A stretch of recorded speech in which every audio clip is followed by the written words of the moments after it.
માણસ પોતાની જાતે જ દુઃખને આગ્રહભર્યું આમંત્રણ કેવી રીતે આપે છે?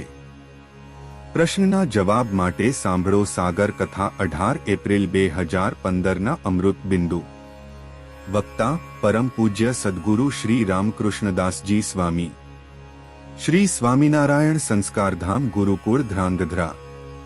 તમે કેટલી વસ્તુ ધરાવો છો, કેટલા ભોગ ભોગવો છો, તેના કરતાં તમે કેટલી વસ્તુ વિના ચલાવી શકો છો તે ગૌરવની બાબત છે। ઘણી વખત માણસ વિષય માટે, પદાર્થ માટે જીવતો હોય છે।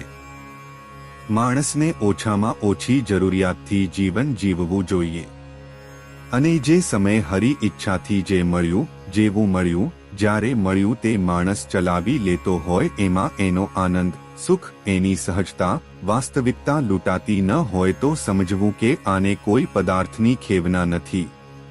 એ પદાર્થ માટે જીવતો નથી પણ જીવવા માટે પદાર્થનો ઉપયોગ કરે છે। જેટલા પ્રમાણમાં જરૂરિયાત વધારશો એટલા પ્રમાણમાં દુઃખને આગ્રહભર્યું આમંત્રણ આપ્યું ગણાશે તે બહુ નિશ્ચિત વાત છે। ભગવાનના ભક્તને બને ત્યાં સુધી ઓછામાં ઓછી ચીજ વસ્તુઓનો ઉપયોગ કરવો, વસ્તુ હોવા છતાં ઉપયોગ નહીં કરવાનો આ ત્યાગ વૈરાગ્યનો એક પ્રકાર છે। ઘણા બધા માણસો 2-3 મહિને સોફા, ગાદલા બદલતા હોય છે, પરંતુ સોફા બદલવાની જરૂર નથી પણ સ્વભાવ બદલાવાની જરૂર છે। સ્વભાવ બદલાવે તો કોથળામાં પણ સુખેથી ઊંઘ આવે।